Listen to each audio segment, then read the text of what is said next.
Bienvenue à Momentum, nous sommes heureux de vivre cette célébration avec chacun d'entre vous. Alors le programme d'aujourd'hui est simple, il est encourageant, il est bénissant, il est inspirant. C'est un temps de louange avec Momentum Music et on se retrouve juste après pour un message que j'ai intitulé « Vivez pour quelque chose de plus grand ». Je crois que notre Dieu nous appelle à vivre au-delà de notre propre univers, vraiment vivre une vie d'impact, une vie inspirante. Et c'est mon désir pour chacun d'entre vous.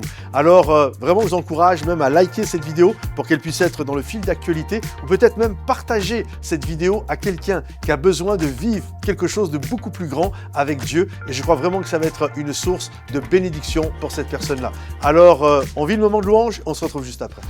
Les amis, Dieu va faire bien au-delà de ce que nous espérons. Alors est-ce que si tu le crois, tu pourrais pousser un vrai cri de joie vers Jésus? Comment? On tape des mains ensemble. Hey!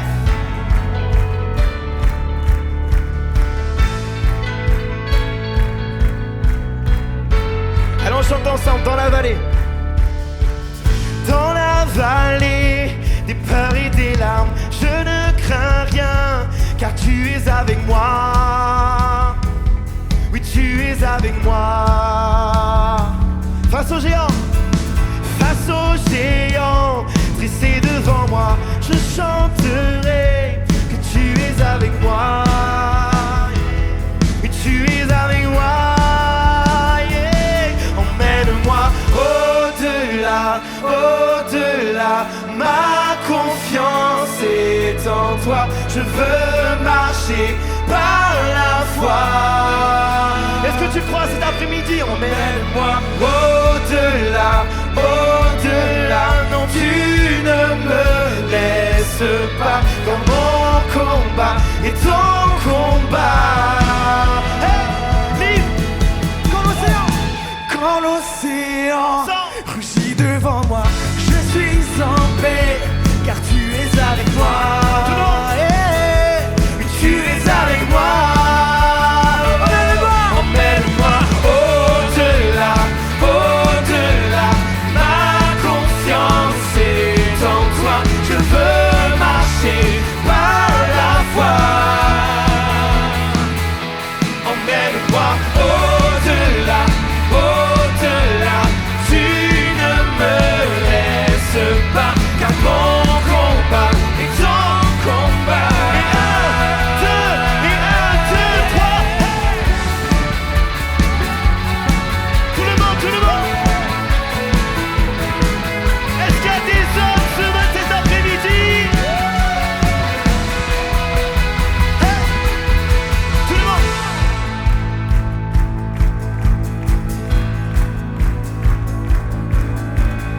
Je vivrai pour la gloire d'un seul nom, Jésus.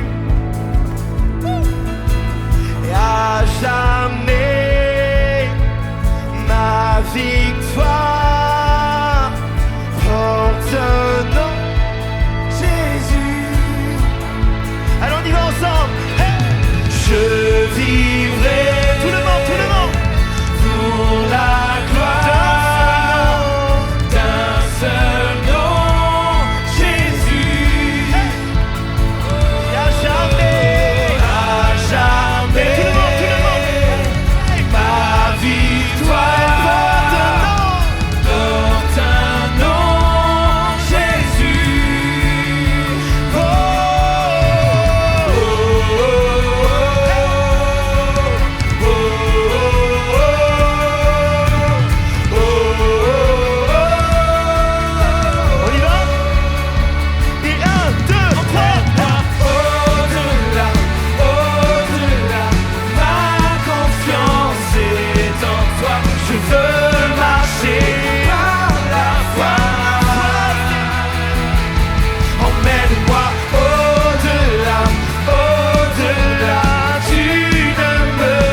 Amen. Oh, quelle joie de proclamer ces paroles, de se lever en tant qu'homme cet après-midi, de dire Seigneur, au-delà, je veux venir m'approcher de toi.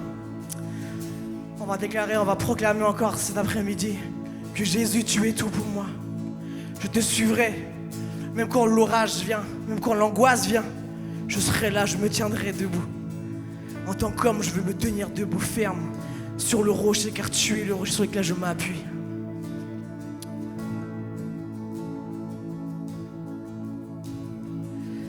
Au milieu de l'orage, je t'attendrai. Si l'angoisse fait rage, je resterai. Oh, déclare-le, tu protèges. Tu protèges mon âme, je suis gardé. Même au milieu des flammes, je te louerai. Tu es mon Dieu, mon Père, tu es mon univers. Je suis ancré dans ton amour, je chanterai toujours. Tu es mon défenseur, tu es mon rédempteur. Entre tes mains, tu tiens mes voies. Non, je ne crains pas. Jésus, tu es tout pour moi. Oh, oh, oh. Jésus, tu es tout pour moi. Oh, oh, oh. Lorsque tout devient sombre, lorsque tout devient sombre, quand je me perds, tu viens chasser les ombres par ta lumière. Quand je suis sans défense face au danger, si je subis l'offense, tu es... Est-ce qu'on peut lever les mains partout vers notre roi? Tu es mon Dieu, mon Père, tu es mon univers. Je suis ancré dans ton amour, je chanterai tout. Tu es mon défenseur, tu es mon rédempteur. Entre tes mains, tu tiens mes voies. Non, je ne crains pas. Jésus, tu es tout pour moi. Ah, oh, oh, oh. Jésus, tu es tout pour moi. Ah, oh, oh, oh. Sécurité au cœur de la vallée, je peux avancer par la foi. Jésus, tu es ma sécurité au cœur de la vallée, je peux avancer par la foi. Laisse-moi vous entendre. Ma sécurité au cœur de la vallée, je peux avancer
déclare-le.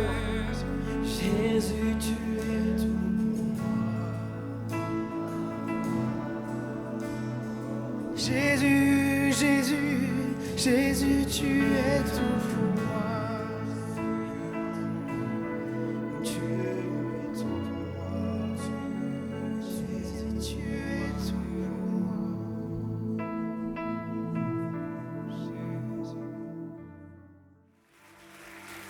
Je vous invite à reprendre place. Merci, on peut applaudir bien fort toute l'équipe de louanges.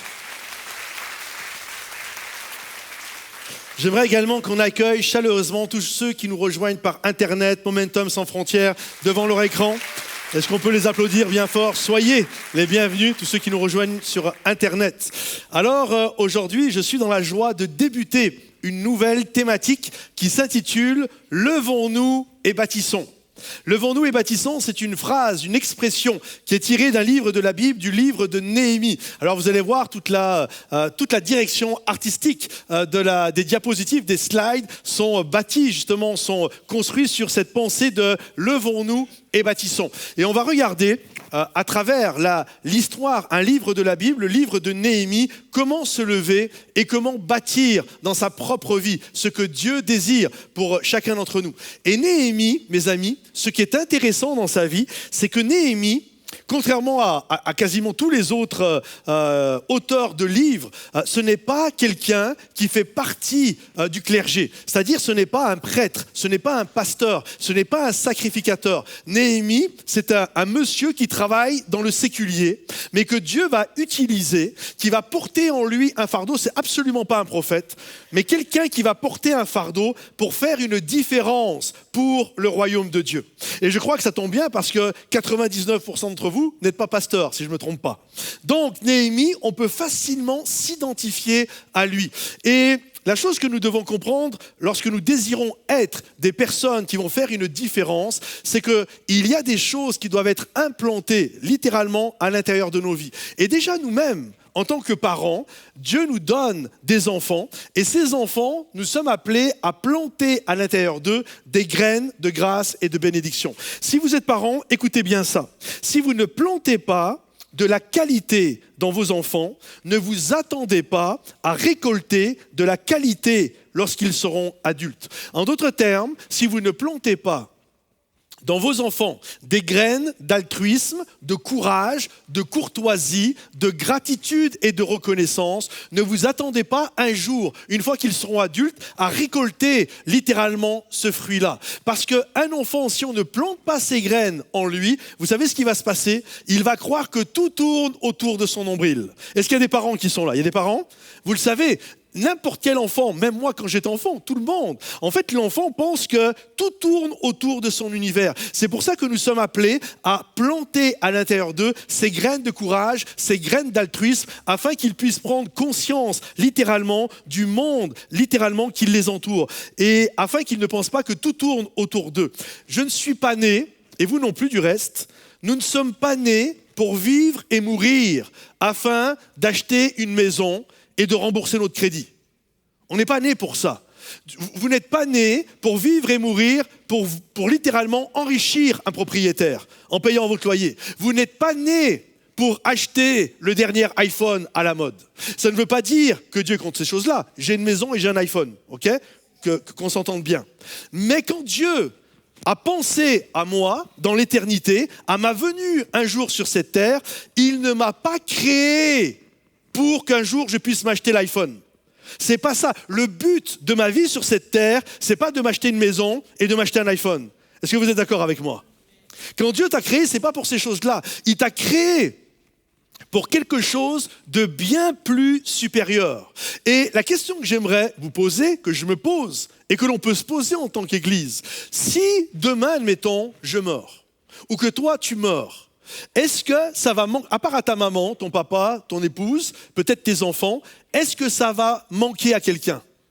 Est-ce que, littéralement, ta perte, ta mort va être une perte pour les gens qui t'entourent?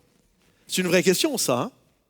Je me souviens quand j'avais prêché sur la vision de l'Église, ici en 2010, et qu'on prêchait sur le fait d'être une Église qui va avoir un impact dans sa génération. On parlait donc du quartier ici, et c'est là où on a parlé sur le fait de développer Espoir, cette association dont je vous parlais tout à l'heure, ou de développer Quartier Libre, qui est littéralement un travail que nous faisons au milieu des enfants dans les quartiers. Parce que la question était la suivante. Si l'Église ici disparaît, ok, pour X raisons, si l'Église ici disparaît, à part les gens de l'église, est-ce que les gens de la ville vont être tristes?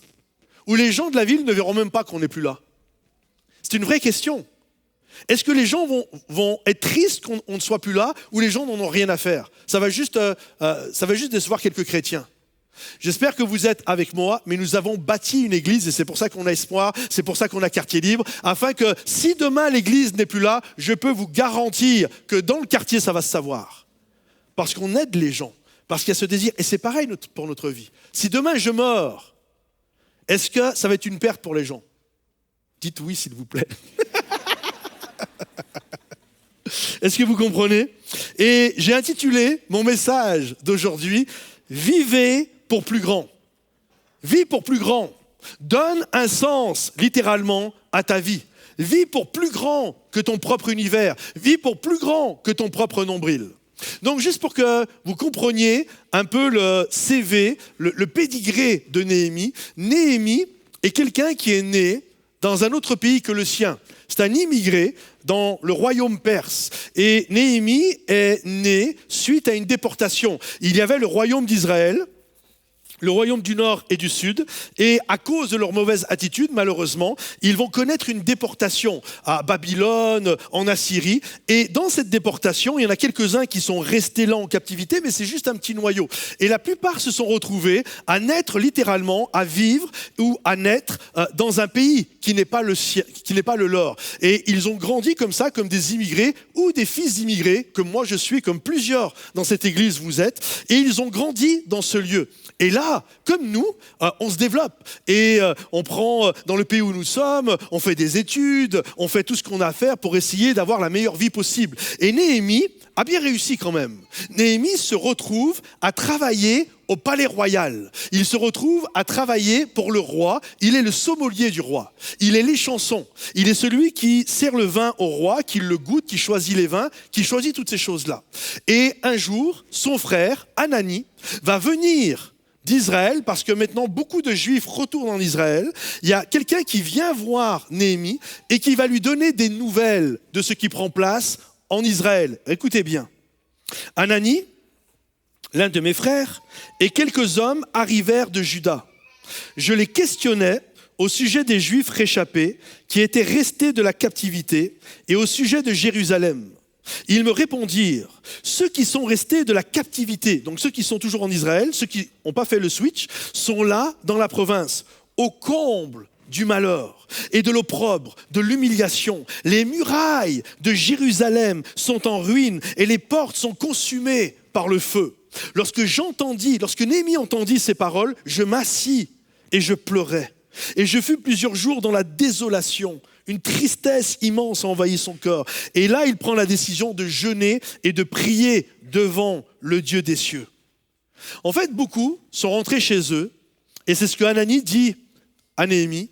Ils sont rentrés, et lorsqu'ils ont vu l'état de Jérusalem, Jérusalem était dans l'opprobre, Jérusalem était dans la désolation, les villes, les murailles étaient en ruine, laissant place à n'importe quelle attaque de n'importe quel ennemi. Il y a une humiliation, il y a une honte sur le pays, l'économie est en berne, le chômage n'a jamais été aussi bas, tout le monde vit dans une désolation. C'est comme un pays aujourd'hui qui serait ravagé par des tsunamis, par des guerres, par des tremblements de terre. Ils vivent vraiment quelque chose d'extrêmement puissant dans la souffrance.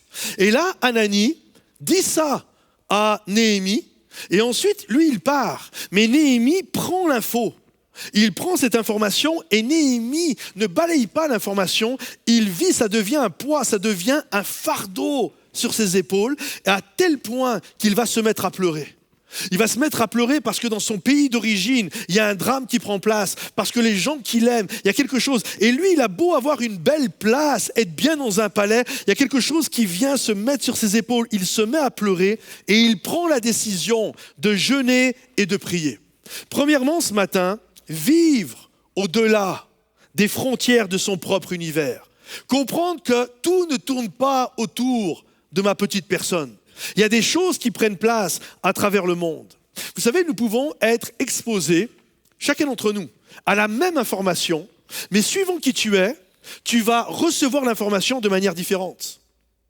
On reçoit tous les informations de ce qui a pris place en France, les inondations. Moi, dans ma ville d'origine, il y a eu 1 mètre en plein centre-ville, ce que les gens perdent, etc. Puis on a vu ce qui s'est passé en Espagne, où il y a eu des dizaines et des dizaines de morts. On voit ce qui prend place au Liban, à Gaza, en Israël, bref, aux 4 coins de la planète. Il y a toutes sortes de souffrances qui sont là.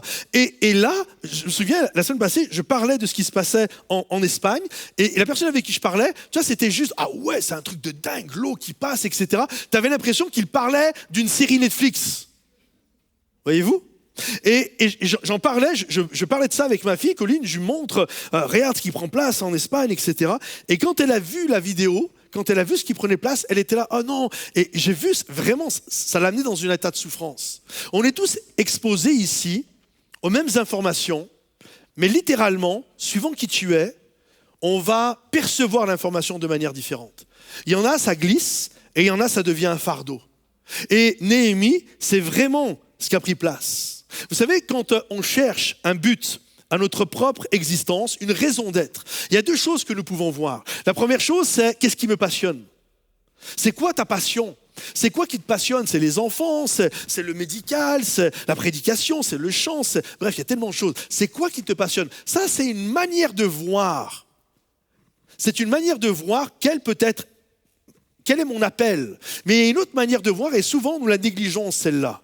Une autre des choses qui peut nous donner une raison d'être, c'est ce que je ne supporte plus.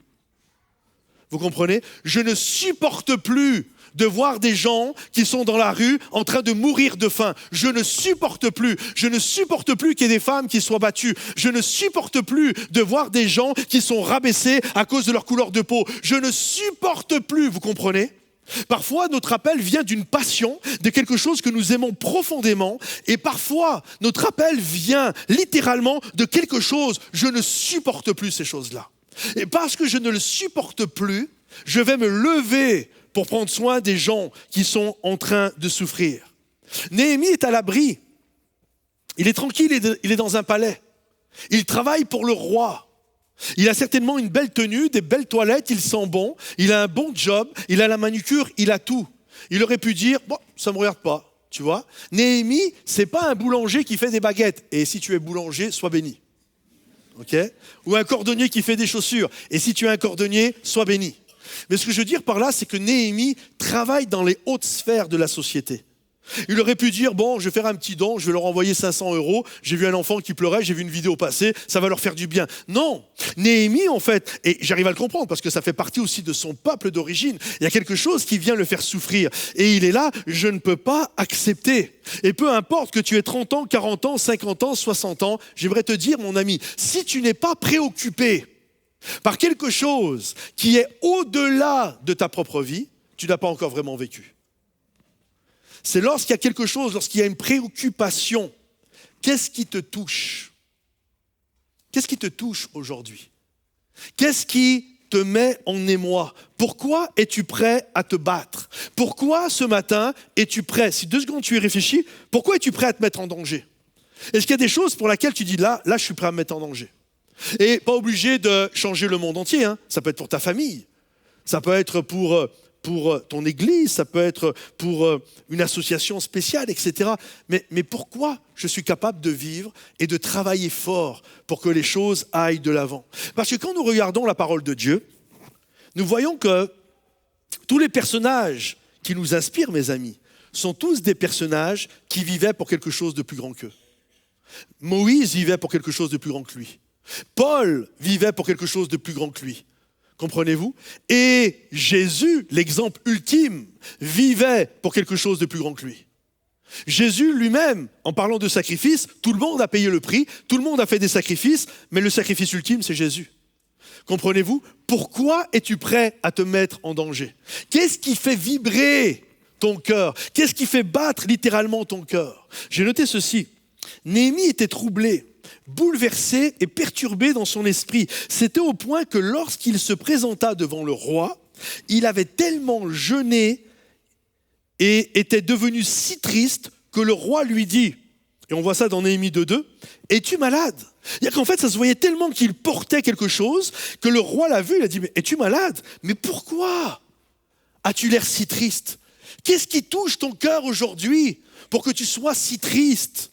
Qu'est-ce qui te trouble au point que cela devienne visible? Qu'est-ce qui te dérange, te perturbe? Cela t'apporte-t-il que des personnes souffrent? Je sais que ce sont des questions simples, mes amis, mais aujourd'hui, nous devons nous les poser parce que nous vivons dans une société qui semble ne plus se soucier même du fait que des centaines de milliers de personnes sont mortes. On ne peut plus supposer qu'il existe une compassion humaine. Et en fait, cette froideur, mes amis, est un signe de la fin des temps. De regarder les drames qui prennent place autour de nous comme si c'était une série Netflix et on attend le lendemain de rallumer BFM pour voir le prochain épisode. Et de voir des gens, parfois, sans parler dans d'autres pays, mais dans notre propre quartier, dans notre propre église, peut-être madame un tel, monsieur un tel qui est dans une souffrance. En fait, cette froideur amène à réaliser que l'amour du plus grand nombre est en train de se refroidir. J'ai vu dernièrement une expérience sociale, j'ai trouvé ça hallucinant. Ils ont pris un gamin de 5 ans, ils l'ont mis dans la rue, et c'était entouré de monde. C'est dans un passage, c'est pas la rue de Sainte-Catherine à Bordeaux, mais où il y avait beaucoup de monde. Et là, il y a 2 gars, ok, ils se mettent à courir, ils chopent le gamin, ils prennent le gamin et ils continuent. Un kidnapping, quoi. Ok, c'était simulé, c'était pas un vrai kidnapping, mais c'était une expérience sociale. Ils ont fait ça. Et tu vois tous les gens qui sont autour, littéralement, ils se sont arrêtés, ils se sont regardés en disant « Waouh, on vient d'assister à une dinguerie, là ». Ça a duré 20 secondes, et puis après tout le monde s'est mis à marcher comme si de rien n'était. Alors, je vous rassure, dans l'expérience, il y avait aussi des gens qui se mettaient à courir. Mais c'est fou quand même quand tu y penses. Quand tu sens et que tu apprends que des moments, tu as une femme, et ça c'est les vraies histoires, qui se fait violer par 2 gars, et au milieu d'une foule, et qu'il n'y en a pas un qui bouge, parce que tu comprends, il y a un des gars qui a un couteau, il faut quand même pas y aller, on risque de se prendre un couteau, mais tu as envie de dire, vous êtes 60 gars, sautez-leur dessus, même si tu es chrétien, ton pasteur te donne l'autorisation, mais assomme-le, fais quelque chose. C'est fou. On n'aurait jamais entendu des choses comme ça avant. Mais il y a cette réalité des moments où on se dégage de la souffrance qui nous entoure. Et Néhémie était touché par le sentiment de leur infirmité. Il y a quelque chose qui a saisi le cœur de Néhémie. Il s'est mis à pleurer, il s'est mis à prier, il s'est mis à jeûner. Je ne peux pas vivre comme si rien ne se passait autour de moi. Il y a un appel à la compassion, il y a un appel à l'empathie, il y a un appel à bouger et à vivre, littéralement. Néhémie était touché au point d'agir. Ne me dis pas que tu te soucies des gens si derrière il n'y a aucune action. C'est comme, ne me dis pas que tu m'aimes si derrière cet amour n'est pas manifesté par toutes sortes de relations, des choses où on montre de la véritable amitié. Aujourd'hui c'est facile, hein, avec t'es mon ami. D'où je suis ton ami? Il y en a, tu as envie de leur dire, mais d'où t'es mon ami, toi? Hein, frère, ça va, frère? D'où t'es mon frère? T'es où quand moi je galère? Vous comprenez? Et il y a ces trucs, et on perd le sens, et il y a cette réalité. Si t'es mon frère, si t'es mon ami, ça va se voir. Quand je dis à quelqu'un, t'es mon ami, c'est mon ami, ça va se voir. Est-ce que vous comprenez ce que je dis? Et il y a cette réalité de... Mon cœur doit être touché. Il doit y avoir une corrélation entre ce que je proclame et ce que mes actions montrent. Les deux doivent être reliés. Fais des efforts pour une autre personne que toi. Est-ce que ça vous est arrivé déjà de sacrifier quelque chose pour quelqu'un qui ne pourra jamais vous le rendre? Ça, c'est une vraie question. Là, c'est de la vraie compassion. Est-ce que tu as déjà sacrifié quelque chose? Nous, souvent, on essaye de bien se mettre. Je vais bien me mettre. Non. Est-ce que tu es prêt à sacrifier quelque chose pour quelqu'un qui ne pourra jamais te rendre l'appareil? Juste par amour, juste par compassion. J'ai noté ceci, je suis une personne appelée à bien plus que cela. Je suis trop grand pour me contenter de vivre petit, trop grand pour rester enfermé dans une cage de confort et laisser ma vie passer sans impacter le monde. Je vis pour quelque chose de plus grand que moi, pour une mission qui dépasse mes propres limites et qui laisse une empreinte. Deuxièmement, tu as été placé dans cette position. Dieu t'a mis là où tu es pour un objectif qui est plus grand que toi. Je crois que Néhémie a été placé là où il est pour quelque chose de plus grand que lui. Néhémie va se présenter devant le roi et le roi remarque que son visage est abattu. Regardez, on va le lire ensemble. Le roi me dit, « Pourquoi as-tu mauvais visage? Tu n'es pourtant pas malade. Ce ne peut être qu'un chagrin de cœur. Néhémie a peur quand le roi lui dit ça. Il dit, je fus saisi d'une grande crainte et je répondis au roi, que le roi vive éternellement. » On doit comprendre que Néhémie, c'est les chansons, le sommelier, mais il est aussi le goûteur. Et ce roi, je vais essayer de dire son nom, il est compliqué, Artaxerxès. Vas-y, dis Artaxerxès à ton voisin, vas-y, essaye de lui dire, vas-y. Artaxerxès. Et en fait, ce roi était dans la position qu'il était parce qu'il avait fait un coup d'État. Il avait fait mourir son propre frère pour prendre sa place. Et donc, il sait qu'il peut vivre la même chose. Donc, il a peur que quelqu'un vienne l'empoisonner. Donc, le roi regarde le visage de Néhémie. Il regarde, il lit les micro-expressions. Tiens, et il voit Néhémie qui a un visage un peu particulier ce jour-là. Et donc, quand il dit, mais pourquoi as-tu l'air si triste? C'est pour ça que la Bible nous dit que Néhémie a eu peur. Il a dû se dire dans son cœur, oh là là, le roi doit croire que je veux l'empoisonner. C'est pour ça qu'il va lui dire que le roi vive éternellement. Vous comprenez? Et là, quand je lis cette histoire, je comprends quelque chose.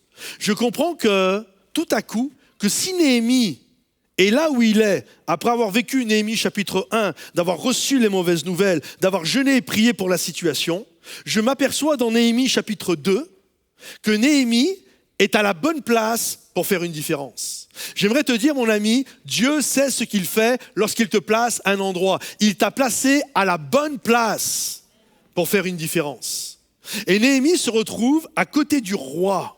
Et j'ignore à qui je prêche ce matin, que vous soyez là ou que vous soyez devant votre écran, mais le Seigneur m'a envoyé pour te dire que arrête de te plaindre que la climatisation est pas géniale dans ton boulot, que ton bureau est un peu trop petit et qu'on a oublié de mettre ton nom sur la porte. Dieu te dit, tu as été placé à la bonne place pour faire une différence dans ce monde. Et que ceux qui croient ça disent Amen, s'il vous plaît.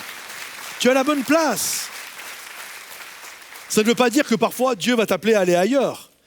Mais bien souvent, 90% du temps, on est à la bonne place. Pourquoi? Pour faire une différence, pour influencer. Néhémie, là où il est, va faire une différence. Il va influencer le roi. Il a jeûné et prié et maintenant, il va dire ce qu'il a à dire au roi afin d'apporter une influence, afin d'aider les gens qui sont dans la souffrance. Et Néhémie a été voir le roi et il lui a dit, « Comment n'aurais-je pas mauvais visage ?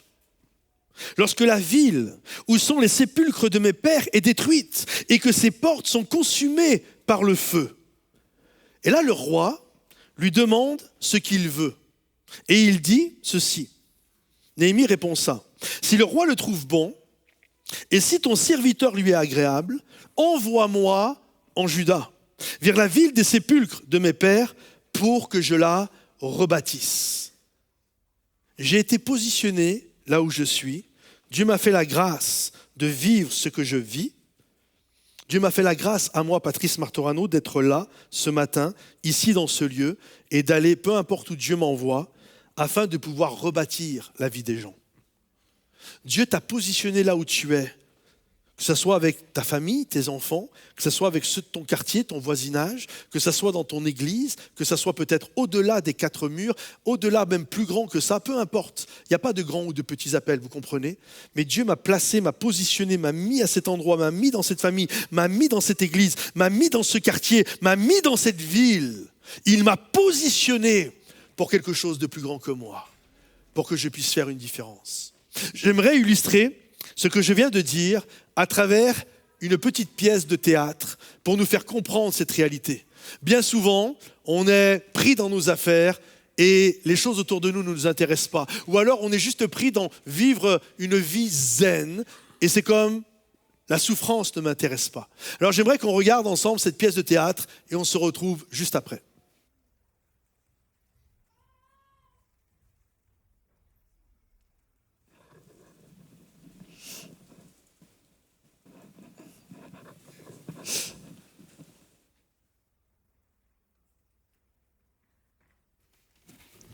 Ah, Léa. Léa. T'as reçu le dossier que je t'ai envoyé? Celui-là de la réunion qui s'y a. Oui. Mais attends, regarde. Quoi c'est? Ouais, ok. Oui, encore toutes ces catastrophes naturelles, tous ces malheurs. Écoute. J'ai un truc qui va te remonter le moral à coup sûr, tu m'entends? J'ai un truc de dingue, un projet de dingue, je te dis. Un truc incroyable qui va sans aucun doute nous rapporter gros. Bon, d'accord, tu pourras sauter au plafond un peu plus tard si tu veux, mais c'est-à-dire que je pense déjà à tout ce que je vais pouvoir m'acheter, tu vois. Une voiture, un appart. Imagine, une villa au bord de la plage. Une villa. Là, je te parle de villages détruits, de familles sans logement, de centaines de vies dévastées. Tu comprends pas, d'accord? Écoute. Cette année, je le sens, c'est la mienne, d'accord? C'est mon année sans aucun doute. Puis il faut le dire, je mérite bien, hein, après tout ce que je fais pour la boîte. Je t'assure, tu devrais me suivre sur ce coup-là. Je vais faire mes meilleurs investissements, je te jure. Et un cœur, Marc. T'as déjà pensé à investir dans un cœur? Comment ça, un cœur? Quoi, mon cœur? Qu'est-ce qu'il a, mon cœur? D'accord, écoute, oui, c'est triste. Non, c'est vrai. Mais on ne peut pas aider tout le monde, hein? Déjà que j'ai du mal à sauver mes nuits de sommeil, tellement que, que je réfléchis à tout l'argent que je vais gagner. Tu vois. D'accord, on peut déjà s'aider nous, non? Et avec ce projet, je te promets qu'on est parti pour vivre tranquille. Hein, enfin, moi surtout, parce que t'as pas l'air très réceptive, là. Tranquille. Tu comprends pas, hein? Là, on parle de mon pays, des gens qui ont la même origine que moi, et même si c'est pas là que j'ai grandi, ça me touche profondément. Je peux plus étouffer cet appel à agir au fond de moi. Je peux plus y être indifférente. C'est plus fort que moi. Il faut que j'agisse. Je sais juste pas comment. Mais regarde, toi, tu dis que toutes les choses viennent de Dieu. Tu vois, je suis sûr que c'est lui qui m'a mis toutes ces idées géniales pour investir dans la tête. Donc, tout l'argent que nous allons gagner, tu pourras alors le voir comme une bénédiction si tu veux. Et après, je ferai un don tellement grand qu'ils érigeront une statue à mon effigie. Non, t'es à côté de la plaque. Dossier complété, un petit thé bien mérité. Oh, hello les amis. Marc, laisse-moi deviner. T'es encore en train de parler d'argent? Ah ouais. Oh, sérieusement. Et toi, ma petite Léa? Oh, mais oui, c'est si triste, hein, toutes ces catastrophes. Mais vous savez, ce genre de phénomène arrive parce qu'on est déconnecté de la nature. Tout est déséquilibré, plus personne ne vit de façon alignée. Oh, si seulement les gens pouvaient comprendre l'importance de l'harmonie entre la terre et nous. Tout cela n'aurait pas lieu, hein. Et moi, la solution, je vais te la dire. C'est très simple, ma petite Léa. La solution, plus de viande. Une cuillère de graines de chia chaque matin. Oh, rien que de le dire, j'ai l'eau à la bouche.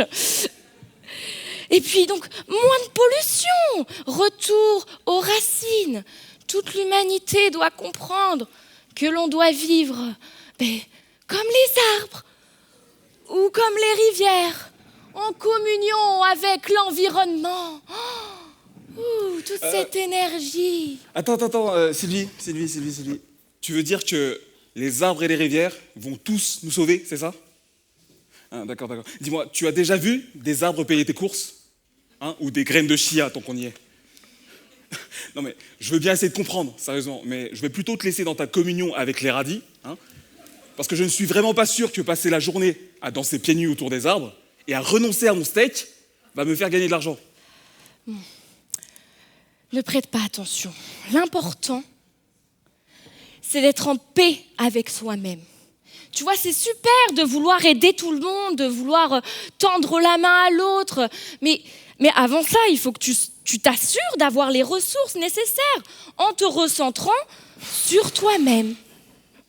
Moi, tu vois, par exemple, ce qui compte pour moi, c'est mon équilibre, c'est de trouver mon énergie. Et les Vous me faites autres, rire. Non, mais les non, autres, non. ils n'ont qu'à faire pareil. Oui, mais vous me faites rire tous les deux. D'un côté, j'ai la philosophe des potagers et de l'autre, le loup de Wall Street. Enfin, quelqu'un qui reconnaît mon génie. Et mon lien profond avec la nature. Si. Oh, mais Léa. Écoute Léa, écoute. J'ai bien conscience que tu veux sauver tous les malheureux de la planète. Sincèrement, je comprends. Mais tu vois, je pense qu'on devrait plutôt se concentrer sur des solutions concrètes et sur ce qui se présente juste là, devant nous. Tu vois ? Pourquoi chercher plus loin ? Sérieusement, les filles, je sais qu'on a tous nos priorités et je suis désolé, mais la mienne, c'est moi d'abord. Si je ne m'en sors pas moi-même, qui le fera à ma place ? Mon équilibre, moi d'abord. Mais vous parlez comme si la solution était soit dans l'argent, soit dans les graines de chia. Et je comprends que ce soit rassurant pour vous d'être fidèle à vos croyances et à vos capacités, mais concrètement, ça ne fait pas bouger les choses. Mais Léa, c'est beau tout ce que tu dis, mais tu penses vraiment qu'on peut se lancer dans un projet qui nous dépasse, mais complètement, sans être sûr d'être équipé pour ça ? Tu penses ça, sincèrement ? Elle a raison. Remets les pieds sur terre, Léa. Mais ça vous est jamais arrivé, ça, vous ? Cette petite voix qui résonne et qui vous pousse à passer à l'action pour un projet ou un plan qui vous dépasse ?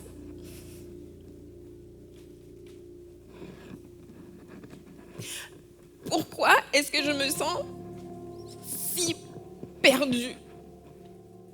Je regarde autour de moi et je me demande, mais qu'est-ce qui me touche réellement ? Qu'est-ce qui me pousse à me lever chaque matin ? Quelle est la pensée dans ma tête chaque soir avant d'aller dormir ?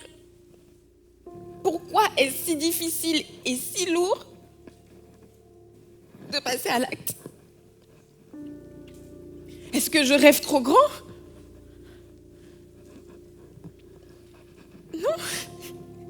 Non, parce que je sais que mon Dieu a les ressources nécessaires, a les ressources que je n'aurai jamais.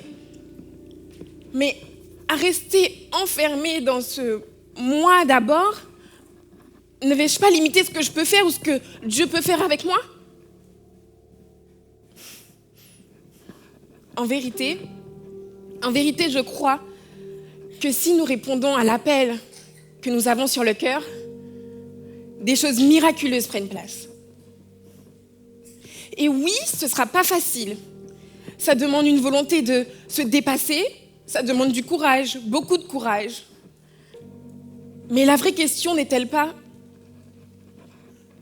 suis-je prête à renoncer à mes propres préoccupations pour oser suivre Dieu et me mettre en action ?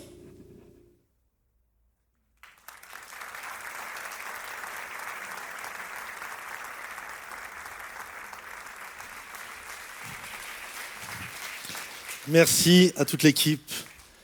Telle est la question. Suis-je prêt à suivre Dieu ? Suis-je prêt à accomplir l'œuvre pour laquelle Dieu m'a appelé ? Elle dit ceci. Je crois que Dieu est capable d'ouvrir le ciel et d'envoyer le miraculeux quand nous répondons littéralement à son appel. Quand je réponds à son appel, quand ce qui touche le cœur de Dieu est ce qui me touche, alors je crois que Dieu donne faveur. Et j'aimerais finir dernier point qui sonne comme une conclusion.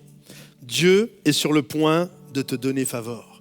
Parce que certains, vous êtes là et vous dites, mais c'est beau cette histoire. Moi aussi, j'aimerais répondre à cet appel, peu importe d'ailleurs quel est l'appel. Moi aussi, j'aimerais répondre à ça, mais est-ce que j'ai le budget pour le faire ? Est-ce que je peux le faire ? Est-ce que je suis dans la bonne saison ? Est-ce que faut que je sois marié ? Certains, vous attendez d'être mariés Et d'autres vous dites, parce que je suis marié, maintenant je peux plus. D'autres attendaient d'avoir des enfants pour y aller, puis d'autres, là j'ai des enfants, je peux plus. On aura toujours des excuses pour ne pas répondre à l'appel de Dieu qui résonne dans nos vies. Mais il y aura toujours la possibilité pour celui qui le désire d'accomplir le plan et le projet de Dieu. Et Dieu utilisera toujours quelqu'un pour te bénir. Peut-être ce sera la personne que tu avais pensée, peut-être ce sera quelqu'un de diamétralement différent. J'aimerais vous dire que Néhémie a été béni, encouragé, et il a reçu la provision dans son appel qui était d'aller aider les gens qui étaient en souffrance à travers le peuple de Dieu. Mais absolument pas. Dieu va utiliser un roi païen pour aider Néhémie à accomplir son appel. Vous vous souvenez de ce message où je parlais du corbeau et des colombes? Les corbeaux qui ont été nourrir Élie, lui apporter des beefsteaks littéralement près du torrent de Kérit.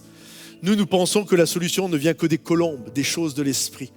Mais Dieu peut envoyer un corbeau, un charognard, un oiseau de mauvais augure. Dieu est sur son trône et il fait ce qui lui plaît. Et il y a une chose que je sais pour toi, mon ami, c'est que Dieu, quand tu réponds à son appel, envoie toujours la provision de la vision qu'il te donne. Alors le roi lui a posé une question. Et le roi me dit, que veux-tu? Waouh! Quelle question! Question difficile, n'est-ce pas? Imagine Dieu qui arrive et il te dit, que veux-tu? Toi, que veux-tu? Que veux-tu? C'est toute une question, hein? On aimerait qu'il nous la pose, mais en même temps, qu'est-ce que je vais lui répondre? Parce que là, c'est une chose de demander 10 € pour t'acheter tes bonbons. C'est une autre chose de demander 1 million d'euros de budget pour accomplir la mission que Dieu t'appelle à avoir. Mais là, on doit comprendre ceci. Dieu est roi. Mieux, il est le roi des rois. Et la Bible nous dit que tout ce qui est dans la terre, l'or, les richesses, tout lui appartient. Donc, ça ne fait pas peur à Dieu, les budgets. Ça fait peur à nous. Le roi Artaxerxès avait l'habitude, c'est un roi, il a l'habitude de gérer des budgets importants. Ce n'est pas le gars du coin, c'est le roi du pays. C'est comme en France, c'est comme dans n'importe quel pays. Les ministères, si tu vas le ministère de la Défense, le ministère de l'Éducation, bref, peu importe le ministère, celui qui s'occupe des ministères sait qu'il a un portefeuille où il va gérer des millions, des centaines de millions d'euros. Donc le roi a l'habitude de parler de gros sous. Il a l'habitude de parler de gros dons et de grandes réalisations. Le problème, souvent, c'est nous. Parce que nous, on n'a pas l'habitude. Nous, on est là et tu sais, déjà, on achète un paquet de chewing-gum, c'est bien, quoi. Mais là, le roi lui dit, que veux-tu? Qu'est-ce que tu veux? Tu vas accomplir ton appel? Dis-moi ce dont tu as besoin, parce que je désire te donner faveur. La faveur t'amène à une table que tu n'as pas eu à acheter. La faveur te nourrit avec de la nourriture que tu n'as pas eu à chercher à l'épicerie. La faveur ouvre une porte et te présente à des personnes que tu n'aurais jamais pu rencontrer. La faveur te donne cet accès non mérité et immérité à un domaine d'influence. Il n'aurait jamais pu obtenir, Néhémie n'aurait jamais pu obtenir un rendez-vous avec le roi. Il est en train d'avoir une grande conversation avec un grand roi. Et il doit avoir une grande foi pour répondre à cette question. Que veux-tu? Que veux-tu? De quoi tu as besoin pour retrouver le sourire? De quoi tu as besoin pour accomplir l'objectif que Dieu t'a donné? De quoi as-tu besoin pour vivre le rêve de Dieu dans ta vie? De quoi as-tu besoin pour que tu arrêtes de te plaindre? De quoi as-tu besoin? Que veux-tu? Et là, la première chose que Néhémie va faire, c'est « Stop, je vais prier ». Vous savez, nous souvent, j'ai entendu ça, si tu te retrouves dans un ascenseur avec Bill Gates, il faut qu'en 20 secondes, tu sois capable de lui dire ton projet pour qu'il te fasse un gros chèque. J'aimerais vous dire, mes amis, la probabilité que vous vous retrouviez dans un ascenseur avec Bill Gates, elle est très faible. Quand un roi te demande « Que veux-tu ?» adopte l'attitude de Néhémie. Dis-lui « Merci, stop, je vais aller prier. Je vais prier pour savoir ce que je vais te demander. Parce que ce que je vais te demander est important pour accomplir le plan de Dieu dans ma vie. » Alors Néhémie a été prié et il a reçu la stratégie de la part de Dieu. Il a compris qu'il avait besoin de l'aide de recommandation parce que des gens allaient lui faire des problèmes. Il a compris que pour rebâtir les portes qui avaient été brûlées par le feu, il avait besoin de bois. Et il avait besoin de sécurité. Donc il va retourner voir le roi à sa fameuse question « Que veux-tu » ? Il a prié, réfléchi et il va dire au roi « J'ai besoin de l'aide de recommandation, j'ai besoin de bois, j'ai besoin de sécurité. » Bref, il lui dit tout ce dont il a besoin. Néhémie demanda tout ce dont il avait besoin. Et je crois, mes amis, que quelque part, Dieu va utiliser quelqu'un pour te donner tout ce dont tu as besoin pour accomplir l'appel de Dieu sur ta vie. Il y a déjà une personne qui a le bois pour toi. Il y a une autre personne qui a les lettres de recommandation. Il y a une autre personne qui va te donner sécurité. Et Dieu va envoyer ces personnes afin que tu puisses accomplir le plan et le projet de Dieu sur ta vie. Des moments, ça tarde, mais sa parole finira toujours par s'accomplir. J'ai lu cette histoire un jour qui m'a fait sourire, je ne sais pas si elle est vraie ou fausse. Il y a un monsieur qui n'avait pas d'argent, il venait à l'église et ses chaussures étaient complètement trouées. Alors il dit à son ami, à une réunion de prière, il dit « Tu vois, Dieu m'a dit que quelqu'un allait me donner une paire de chaussures toute neuve. » La semaine d'après, il revient et il a toujours ses chaussures trouées. Alors son ami lui dit « Dieu n'a pas répondu à l'appel ?» Et lui, il va lui dire « Si, il a déjà parlé à quelqu'un, mais la personne à qui il a parlé n'a pas encore obéi. » Mais il finira par obéir. Il y a quelqu'un pour toi qui a le bois. Il y a quelqu'un qui a les lettres de recommandation. Il y a quelqu'un qui a la sécurité. Quand tu t'occupes de ce qui préoccupe Dieu, alors Dieu va ouvrir les écluses des cieux et tu vas accomplir ton appel. Que ce soit à l'intérieur de l'église, que ce soit à travers différents dons, ministères que tu peux exercer à l'intérieur de l'église, Dieu va faire en sorte que tu puisses l'accomplir. Que ce soit pour aider le 24 novembre, il y a Momentum Implication, ou alors les sacs de kilos d'espoir qu'on va vous donner tout à l'heure. Bref, Dieu va faire en sorte que tu puisses vivre ce que tu as à vivre. Peut-être certains, c'est en dehors des 4 murs de l'église, à travers toutes sortes de travail que Dieu va vous donner, que ce soit dans le médical ou pas, peut-être des choses qui n'ont rien à voir, mais Dieu va te positionner à un endroit et comprends que là où il va te positionner, que ce soit dans l'église ou hors de l'église, il va permettre que tu deviennes le sel de la terre, qui va donner de la saveur. Je crois que quand des gens arrêtent de se concentrer sur leur propre nombril, quand une église arrête de se concentrer sur son propre nombril, de vivre qu'il n'y a que mes expériences à moi, que quand je commence à regarder au-delà, alors sa grâce, sa faveur se met en mouvement et vient me chercher. J'ai noté ceci, Néhémie comprenait que la faveur du roi était en réalité un don de Dieu. Dieu utilise souvent d'autres personnes comme des instruments pour te bénir, mais cela ne se produit, écoutez bien, cela ne se produit que lorsque ta vision dépasse ta propre personne. Dieu ne déversera pas ses ressources royales si tes ambitions sont centrées uniquement sur toi-même. Il a financé le projet de Néhémie parce que ce dernier vivait pour un but bien plus grand que lui, pour une cause qui touchait le corps même de Dieu. Quand ta vision s'élargit pour inclure littéralement le bien des autres, la volonté de Dieu, alors ton Dieu qui est dans le ciel le voit et il va t'envoyer le bois nécessaire. Il va t'envoyer les lettres de recommandation. Il va t'envoyer tout ce dont tu as besoin afin que tu deviennes un instrument puissant et utile entre les mains de Dieu et que ceux qui le croient disent Amen.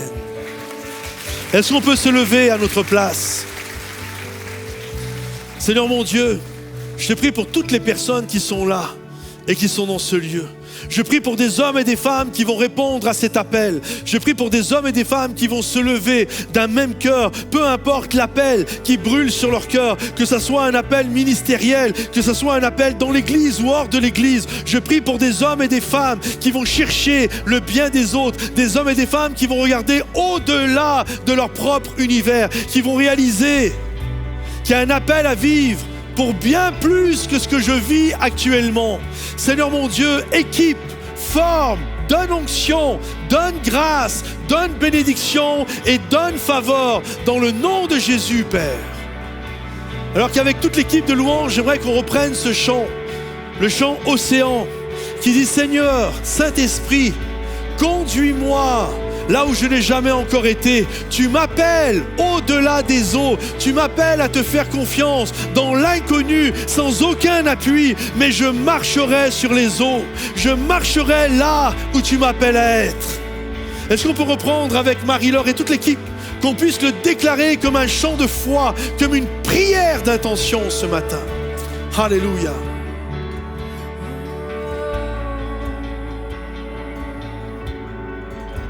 Oui, tu m'appelles par-delà des eaux, dans l'inconnu, aucun appui.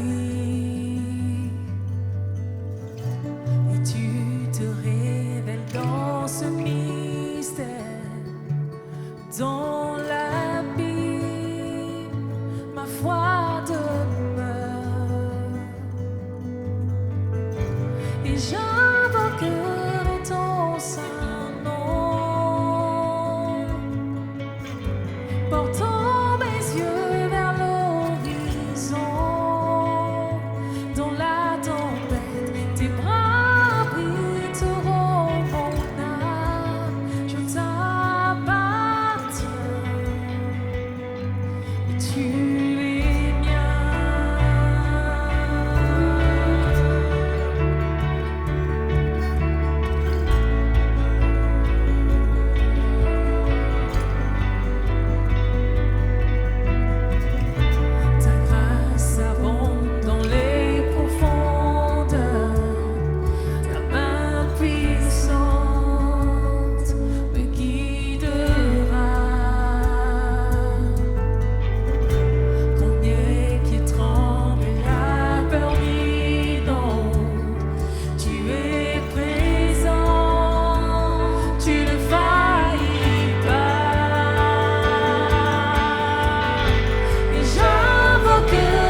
portant mes yeux vers l'horizon. Dans la tempête, tes bras abriteront mon âme. Je t'appartiens et tu es mien.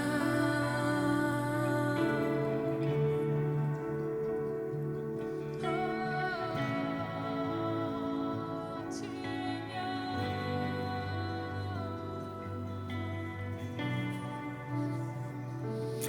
Alléluia. Seigneur mon Dieu, je te prie pour chaque personne dans ce lieu.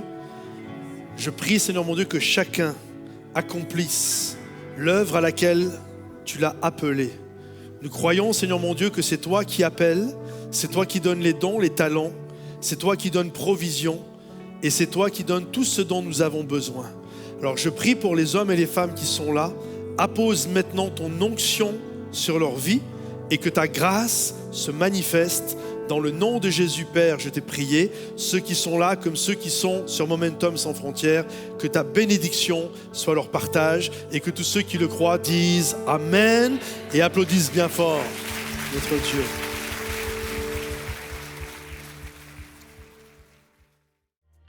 Voilà les amis, j'espère que vous avez été bénis et encouragés. Si vous avez besoin de prière, n'oubliez pas, vous avez la possibilité, remplissant dans le chat, sur le formulaire qu'il y a pour la prière, quelqu'un va vous rappeler. Également, si vous désirez nous soutenir financièrement, monoffrande.fr, où vous flashez le QR code et grâce à votre générosité, eh bien, nous pouvons faire tout le travail que nous faisons. Et ça, c'est parce que des gens comme vous vous donnez et ça nous permet de faire avancer le royaume de Dieu. Pensez à liker, partager, commenter. Et merci à chacun d'entre vous. Soyez bénis les amis. Bye bye.